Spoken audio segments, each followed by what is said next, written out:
Hello, I'm Philip Stoten for EMSNow. I'm here at Semicon West in California, and I'm joined by Tom Forsythe on the Kyzen booth.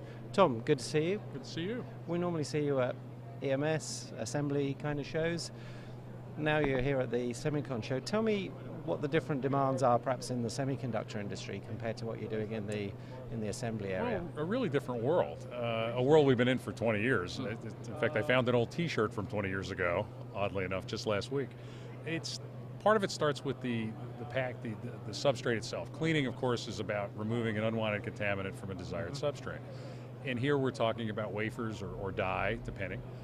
And obviously they're not things that are as easily handled or as easily dealt with as electronic assembly and that sort of stuff, where often things are in baskets and laying around and flopping about a bit. Those are very hard on wafers. So the processes change, the equipment tools are often really different. And of course, our materials, any cleaning agent has to morph or to be a good fit for the tool that's being used. So while aqueous is an important part of this world, as it is in electronic assembly, really rules the roost there. The old semi-aqueous and some of the solvent technologies have surprisingly robust footprints that don't exist in the other markets. Okay. So it's really quite different from that regard. Yeah, and the contaminants that you're trying to remove, are they similar contaminants or is it different? Mostly issues? Still in the flux category. Right. But of course now we're dealing with you think of a wafer that's got die each of which has a few thousand I/O to many thousands of I/O. The sensitivities of the robustness of those individual I/O, well, there's frankly not very much there. So if you're very aggressive, not only can you remove the soil, but you can remove the whole I/O. You can remove the entire solder because there's so little mass there. So it's a bit more of a delicate balance from that perspective.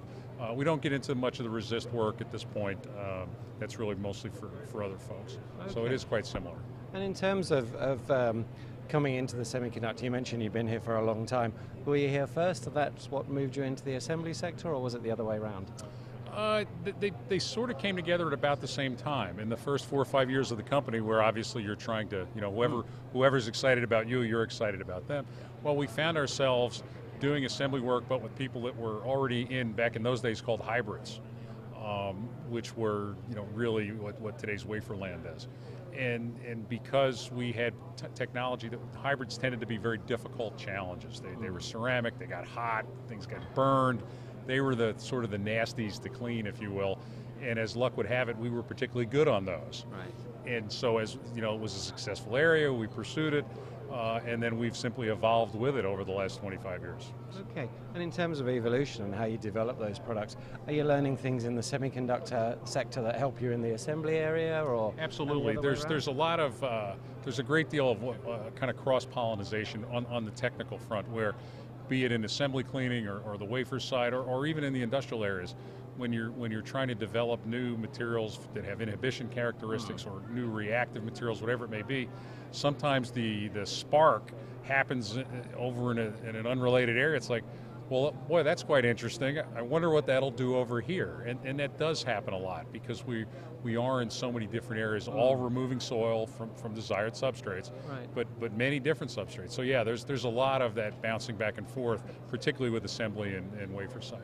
And the chip-on-chip stuff that we're hearing lots about, is that presenting you with new challenges, or is that more of a challenge for the equipment? Really great opportunities, because again, the more complex things get, the more those modest levels of contamination that were acceptable yesterday, today they're problematic. So they create great opportunities. But as those I/O and those ball sizes continue to shrink, obviously cleaning is getting into cleaning and then exiting every nook and cranny. And as they get smaller, they become more challenging, so that pushes the technology to make sure we can penetrate and do the cleaning and exit and be rinsed out. So it does drive a lot of new technical trends. A lot of demands. And in terms of the geographical demand, we're here in California at Semicon West. It's been a pretty solid show for a good number of years, and it always has a pretty decent footfall. How is the geography in that market evolving at the moment? It's really evolved a lot. 10 or 20 years ago, this would rival Productronica for the international footprint of its attendees. And while there's still some of that here, it's changed a great deal. And part of that is the proliferation of events. The semi-shows in Asia have become pretty successful. And it's also a reflection of where are the fabs. where's the production? There's still a lot of fabs in North America, but there aren't many new ones. Yeah. The new ones are elsewhere. There's still a lot of design shops here, but again, we tend to be more on the application end than the design end.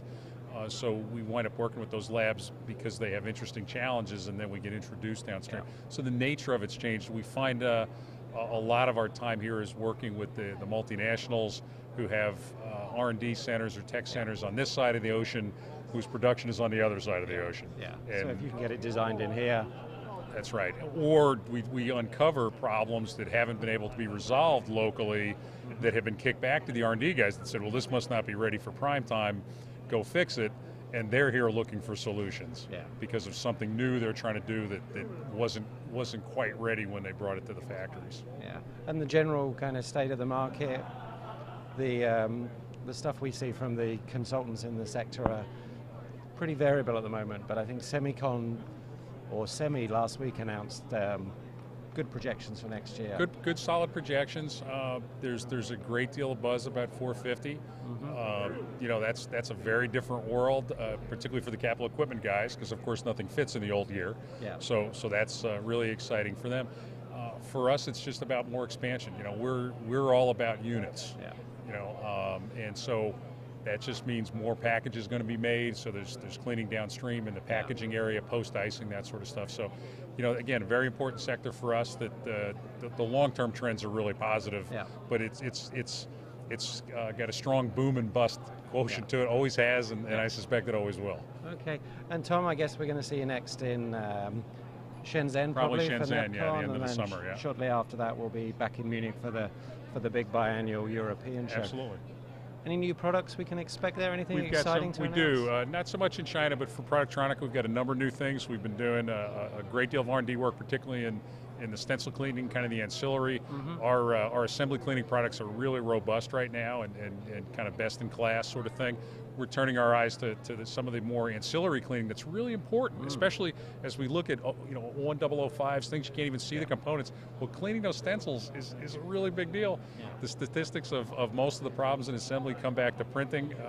I'm not sure whether that's true, but I know it's widely believed. Yeah. And so we find that that's technology that we haven't given a lot of science to in a long time, and that's a common thread. So we've got a lot of new things that will be coming out for the fall. Yeah, We're and when excited you are about. robust and at the front of the market, you have got to keep, you've Gotta got to keep going. pushing away, otherwise True someone's going to catch up. True to our name, Kyzen's all about continuous improvement, Yeah. and that's not an egalitarian approach. It's our world. If we don't, we're done for. It's part of your culture. Tom, thanks for your time. Great to see you again. Take Great care to and see you. enjoy the Take show. care. Bye-bye. Thank you.